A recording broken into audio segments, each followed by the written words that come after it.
What happens when venom meets human blood? Well, today we are about to find out exactly what happens. So my original idea for the video was doing something with the top 3 most recognizable venomous snakes. So your king cobra, your inland taipan, and your black mamba. That was going to be very dangerous the way I was doing that. But we have decided against that because antivenom for those species is not readily available here in South Africa. So we're sticking to species that have easily accessible antivenom, just in case, because working with venomous animals, things can go wrong. In everybody's perception, taipans are always, they're very hot snakes, very quick moving. The potential for serious injury or death is high. King cobras as well, and black mambas as well. So we'll probably use a couple of other more common species, but just as deadly. We're going to do a pretty cool experiment today. We're going to take out some snakes, extract the venom from them, and then mix that venom with some of my blood to see what happens, and then explain the venomics of what's going on. Great, let's do it. Cool. You've Cool. got to start by taking the snake out. Perfect. We're going to start with the puff adder. I'll neck it quickly and we'll see how happy it is to see me today. So there we go there. Let me just move around this side so I can neck with the right hand.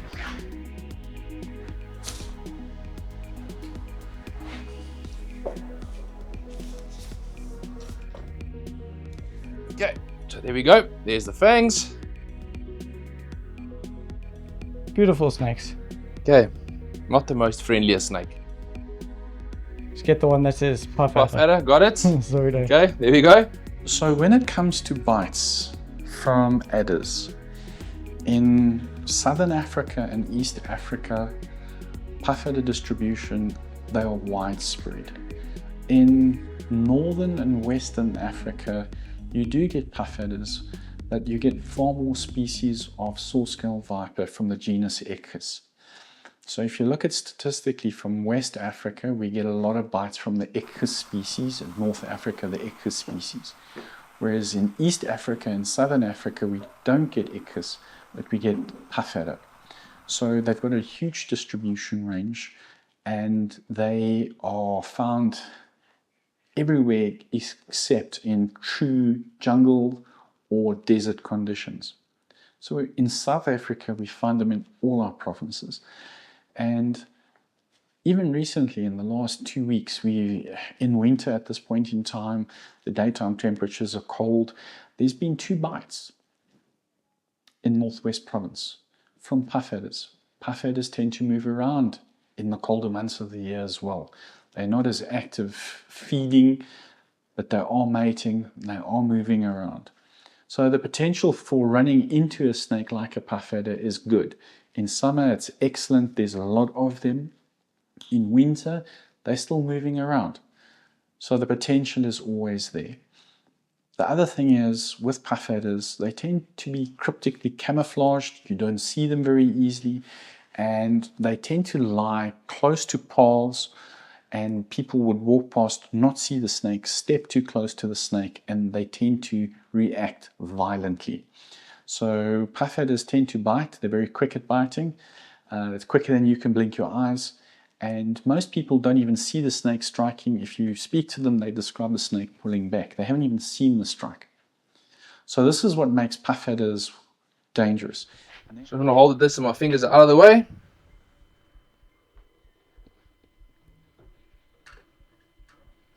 What?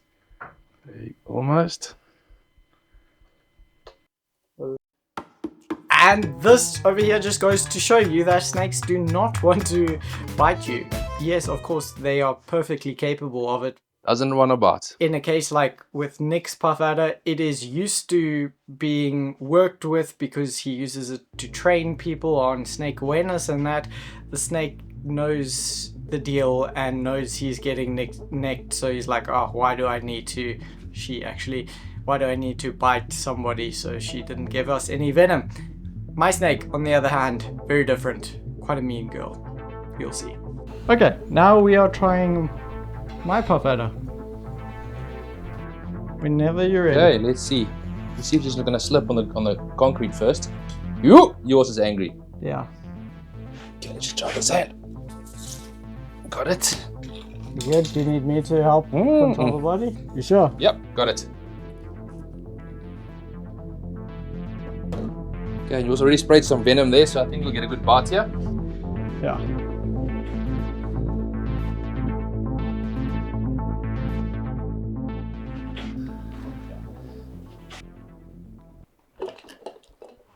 That's it. There's some nice yellow fluid there at the bottom. Let's see if she'll give another bite. Yeah, my snake's angry. She's not used to being Some more handled. membrane. Yeah, mine just it's like a puppy. Okay, I think we've got enough venom there. See the yellow fluid there. That's a decent amount. Thank you, girls. Sorry about this. Now for the bleeding.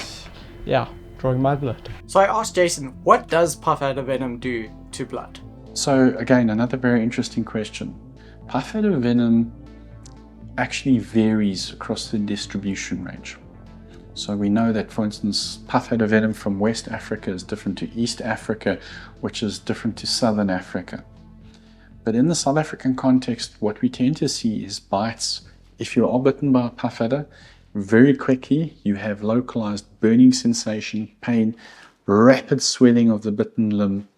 It tends to be one of the snake species. If you ask the patient what it's like, is pain is 10 out of 10 and it feels like I've stuck my hand into a fire. So very uncomfortable from the word go. This venom can then spread. From a blood point of view, what it's going to do is it's going to use up your platelets, cause a thrombocytopenia, and you're going to have a venom-induced consumptive coagulopathy. But as with all venoms, they can also cause systemic signs and symptoms. Shock, hypertension, arrhythmias, pulmonary edema, cardiac arrest. There could be kidney involvement as well. So this is why venoms are so important. You can have the local effect, you can have effect on the blood, and then systemically on your body as well. So this is why, again, best to avoid all bites. Okay, so we're going to be drawing blood in 4 different vials. One for the puff adder, one for the black mamba, one for the boomslang. Boomslang failed, so we ended up drawing the blood for nothing. Because these snakes have a very minuscule venom yield, it's difficult to milk them. Nick is a professional. You were a paramedic. Still am. Still am. Still am. So he has the know-how on what to do. You can choose to use that one if you want, or these or anything. We've got a nice big needle so we can play. Yeah. Also, I must maybe do some like screaming, like, you know, make it more entertaining, like, I'm so nervous. No, they're going to take my license. Let's use this one. This is nice. Can we use this one? Yeah. Take your license if I scream and act like it's a big deal. Yeah, then she feel like I'm a sucker. No, I'm saying I must be like, I'm scared of needles. Like, you know, people can't even watch it. And just by the way, guys, that plastic thing going in is not the metal needle. So don't here comes the freak metal out. There's the metal there. So, Nick, how Talk to many me. liters of blood are you going to take from me? At least half of it. At least half of my blood. So you can have a rest until like the new year. 2.5 liters, you know. Okay, so we're going to get 4 mils of blood in each tube. Blood, when exposed to oxygen, starts to coagulate. Coagulates, yes. So if you've ever seen like a dead animal on the road that's been run over and there's been blood on the road, it'll turn into a jelly very quickly. Yes. So why we're saying that is because when we're introducing the venom, some venoms do make the blood into like a jelly-like substance. But we're going to take 4 of these, so 1 as a control and then 3 for the different venoms. But we're not sure if we got anything from the boomslang, so we'll find out. 2 mils to go. Cool. I'm feeling so lightheaded at the moment, guys. It's unreal. You want an apple? Jokes. Okay. Happy Awesome. to take the needle out? Yeah. Happy as a chappy.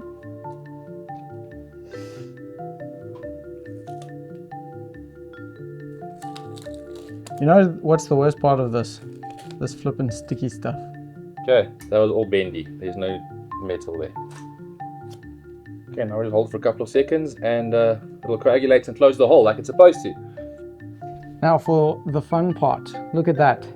That's my blood in 4 little test tubes. So we'll write down on these little labels here what we are putting in each and then test to see what's going to happen. I think what we must realize is that we're a part of nature. We're not apart from it. And how we live today is definitely more so like we're apart from it. So this is very interesting because most people don't realize that we're part of nature. Most people actually have intestinal parasites. Some have ectoparasites. We're part of the food chain.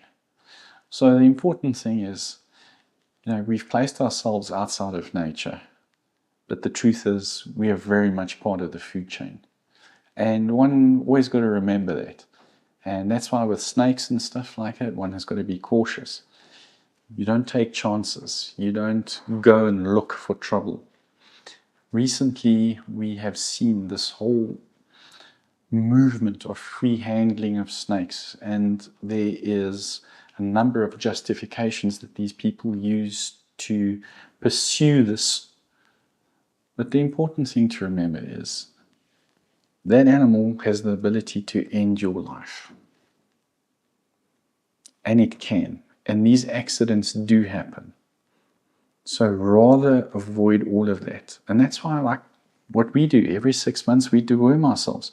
Because in the environment which we're exposed to on a daily basis, there is a number of endoparasites which people can pick up. Ectoparasites that one can get. Being bitten by ticks. Horrible. All of these things happen. Go swimming in the ocean, wrong place, wrong time, and you're a meal. Okay, so now we are going to try draw up some of the venom and put, where are the needles? Yeah. Thanks. Thank you. We're going to put the venom from a puff adder and the mamba in these little things so we can get the same amount of venom in each syringe and add that to the same amount of blood, because we drew up 4 mils of blood? 4 mils of blood, exactly. There you go. That's about a centimeter, right? That's about it, yeah. There's your... Thank you. Here's the puff adder venom. Slowly watch where my fingers are and add that in. Cool. Keep the needle away.